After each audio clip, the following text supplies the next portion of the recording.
विषम पोषी पोषण हम पढ़ रहे थे। तो विषम पोषी पोषण में हमने पहला अमीबा में पोषण पढ़ा, जो कि कक्षा 10 के सिलेबस में है। अब हम पढ़ेंगे मनुष्य में पोषण। मनुष्य में पोषण को हम 5 चरणों में विभक्त कर सकते हैं।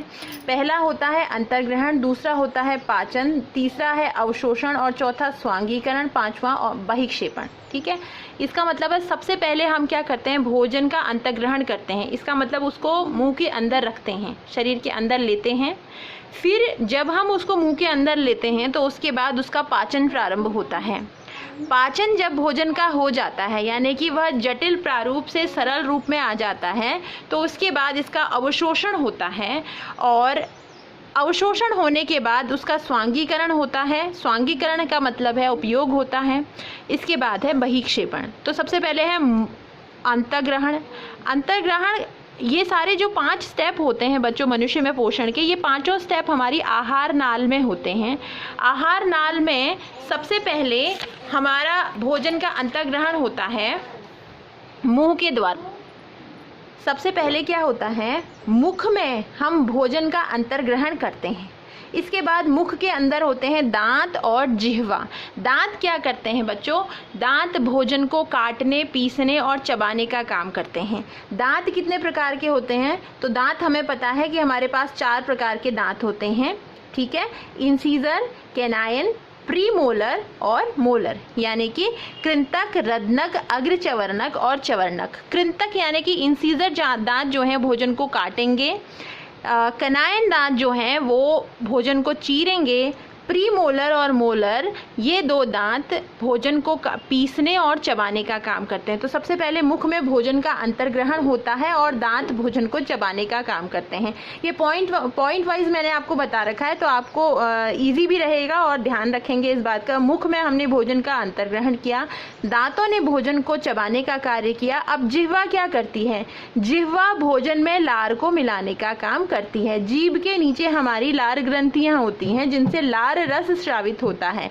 इसमें एमाइलेज नाम का एंजाइम उपस्थित होता है। तो लार ग्रंथि से निकलने वाले रस का लार रस को कहते हैं इसे, जिसमें एंजाइम एमाइलेज होता है जो स्टार्च का पाचन करता है। इसका मतलब भोजन का पाचन हमारे मुख से ही प्रारंभ होता है। और मुख में सबसे पहले किस चीज का पाचन होता है, एमाइलेज का पाचन होता है। अब ग्रसनी से हम क्या करेंगे, भोजन को निगल देंगे। और ये है बच्चों फूड पाइप। फूड पाइप को या खाद्य नाल क्या करता है, कमानुकुंचन गति द्वारा भोजन को नीचे भेजता है। तो दूसरा है आपका ग्रसिका। मुंह से आमाशय तक भोजन ग्रसिका की क्रमानुकुंचन गति द्वारा पहुंचता है।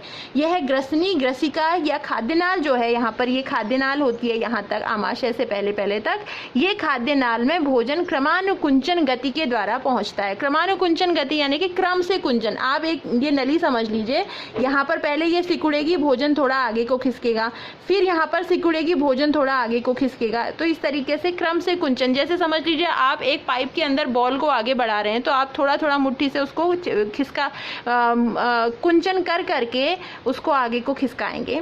तीसरा है, अब भोजन पहुंच जाएगा हमारे आमाशय में। भोजन कहाँ पहुंच जाता है, नंबर 3 पहुंचता है आमाशय में। तो ध्यान देंगे आमाशय में क्या क्या चीजें हो रही हैं। आमाशय में देखिए, आमाशय में हमारी होती हैं जठर ग्रंथियां। जठर ग्रंथियों से 3 तरह के पदार्थ निकलते हैं। नंबर 1 निकलता है पेप्सिन, नंबर 2 HCl, नंबर 3 श्लेष्मा। पेप्सिन क्या करता है, पेप्सिन प्रोटीन का पाचन करने का काम करता है। HCl अम्लीय माध्यम प्रदान करता है। देखिए आमाशय में भोजन का पाचन अम्लीय माध्यम में होता है, तो अम्लीय माध्यम को प्रदान करने का काम कौन करेगा, हाइड्रोक्लोरिक अम्ल करेगा। ये देखिए यहाँ पर ये है आमाशय।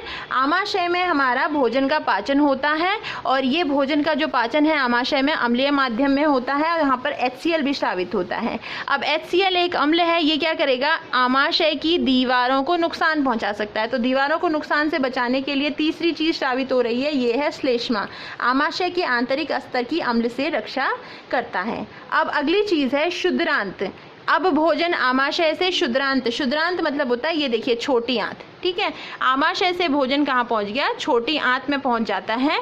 तो क्षुद्रांत में ये देखिए, ये क्षुद्रांत है, छोटी आंत है, और ये मोटी मोटी आपको ये बड़ी आंत दिखाई दे रही होगी। छोटी आंत को छोटी आंत बच्चों इसलिए कहते हैं क्योंकि ये पतली होती है, ठीक है। लंबी बहुत होती है, 6.5 मीटर लगभग लंबी होती है। बड़ी आंत जो है 2.5 मीटर लंबी होती है, लेकिन लंबाई के आधार पर हम इसे छोटी या बड़ी आंत नहीं कहते, ये इसकी चौड़ाई के आधार पर हम इसे छोटी या बड़ी आंत कहते हैं। तो जो छोटी आंत होती है, छोटी आंत को हम शुद्ध हिंदी में क्षुद्रांत भी कहते हैं। तो क्षुद्रांत में क्या क्या चीज़ें होती हैं? क्षुद्रांत में आंत्र रस जो निकलते हैं उसमें वो कार्बोहाइड्रेट को ग्लूकोज में परिवर्तित कर देते हैं, वसा को वसीय अम्ल में बदल देते हैं और प्रोटीन को अमीनो अम्लों में बदल देते हैं। इसके बाद हमारा ये देखिए यहाँ पर यकृत है, यकृत में बनता है पित्त, पित्त जमा हो जाता है पित्ताशय में, और पित्ताशय से ये नलिका के द्वारा हमारी छोटी आंत तक पहुँचता है यकृत। और यहाँ पर ये देखिए ये है अग्न्याशय, अग्न्याशय से अग्न्याशय रस छोटी आंत में आते हैं, पित्ताशय से पित्त रस छोटी आंत में आता है। तो यकृत पित्त रस का सावन करता है और पित्त लवण बनाता है। ये पित्त लवण क्या करते हैं, ये वसा की बड़ी गोलिकाओं को वसा की छोटी गोलिकाओं में बदल देते हैं। पित्त रस या पित्त लवण क्या करते हैं, इमल्सीकरण करते हैं। इमल्सीकरण किसका, वसा का। ये क्या होता है इमल्सीकरण, वसा की बड़ी गोलिकाओं को वसा की छोटी गोलिकाओं में बदलना ही इमल्सीकरण कहलाता है। अब देखिए यहाँ पर क्या होता है, प्रोटीन पेप्टोन्स में बदल जाते हैं। कहाँ पर, क्षुद्रांत में। प्रोटीन पेप्टोन्स में ट्रिप्सिन के द्वारा बदलते हैं, वसा वसीय अम्ल में लाइपेज के द्वारा, और स्टार्च ग्लूकोज में अमाइलेज के द्वारा बदलता है। और सबसे अंत में आते हैं हमारे दीर्घ रोम। ये जो हमारी छोटी आंत होती है बच्चों, छोटी आंत में ये आप समझ लीजिए ये छोटी आंत है, इसमें ऐसे उंगली समान प्रवर्ध पाए जाते हैं। ये रोम जैसे बाल हमारे शरीर की त्वचा पर निकले रहते हैं, ऐसे ही ये रोम अंदर से उंगली नुमा प्रवर्ध होते हैं। ये क्या करते हैं, ये भोजन के अवशोषण का काम करते हैं। हमारे भोजन का अवशोषण कहाँ होता है, छोटी आंत में होता है। दीर्घ रोम अवशोषण का सतही क्षेत्रफल बढ़ा देते हैं। क्या होता है, अगर ये उंगली नुमा प्रवर्ध होंगे तो ये उंगली नुमा प्रवर्ध क्या करेंगे, इस क्षेत्र, पहले तो वो इतना ही था ना क्षेत्रफल, सिर्फ इतने क्षेत्रफल में अवशोषण होता, लेकिन अब ये जो उंगली नुमा प्रवर्ध हैं इन्होंने क्या कर दिया है, अवशोषण का क्षेत्रफल बढ़ा दिया है। अब अंत में हमारी आती है वृहदांत्र। वृहदांत्र यानी कि बड़ी आंत। बड़ी आंत जल का अवशोषण करती है, अपशिष्ट पदार्थ शरीर से बाहर निकाल दिए जाते हैं। तो ये देखिए यहाँ पर सबसे नीचे पे ये देखिए मोटी मोटी सी बड़ी आंत है, यहाँ पर कोई पाचन नहीं होता। बड़ी आंत में किसी भी पदार्थ का पाचन नहीं होता, ये ध्यान रखेंगे आप। बड़ी आंत में क्या होता है, बड़ी आंत में केवल और केवल जल का अवशोषण होता है, और जो भी अपशिष्ट पदार्थ है वो यहाँ जमा रहता है, यहाँ से आगे को खिसकते जाता है और ये मलाशय में जमा रहता है जब तक इसको हम शरीर से बाहर उत्सर्जित नहीं कर देते। क्योंकि 5वां जो चरण है मनुष्य के पोषण में वो क्या है, वो है बहिक्षेपण। तो गुदा द्वार के द्वारा ये शरीर से बाहर निकाल दिया जाता है। तो देखिए आहार नलिका एक ट्यूब है, एक नाल है जो मुख से गुदा तक फैली हुई है, कहीं पर मोटी है और कहीं पर पतली है। तो आप इस बात का ध्यान रखेंगे।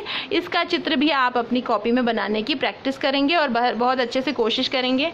अब देखिए ये हो गया मनुष्य में पोषण पूरा। मनुष्य में पोषण के 5 चरण थे, मैंने आपको पहले बताया, अंतःग्रहण, पाचन, अवशोषण, स्वांगीकरण और बहिक्षेपण। तो अंतःग्रहण मुख में होता है, पाचन जो है, पाचन और अवशोषण आमाशय और छोटी आंत में होता है, स्वांगीकरण हमारी कोशिकाओं में होगा। स्वांगीकरण का अर्थ होता है जो भी भोजन पचा है उस पचे हुए भोजन का कोशिकाओं में पहुंचने के बाद क्या उपयोग होता है, उसे हम स्वांगीकरण कहते हैं। और अंत होता है बहिक्षेपण या उत्सर्जन। उत्सर्जन अर्थात जो बिना पचा हुआ भोजन है उसको शरीर से बाहर कैसे निकालना है। तो ये है मनुष्य में पाचन। यहाँ पर हमारा विषमपोषी पोषण जो है वो पूरा हो गया है। तो आपको ये चित्र बनाना सीख लेना है अच्छे से, कोशिश करेंगे, कोई चीज़ नहीं आएगी तो आप पूछ सकते हैं।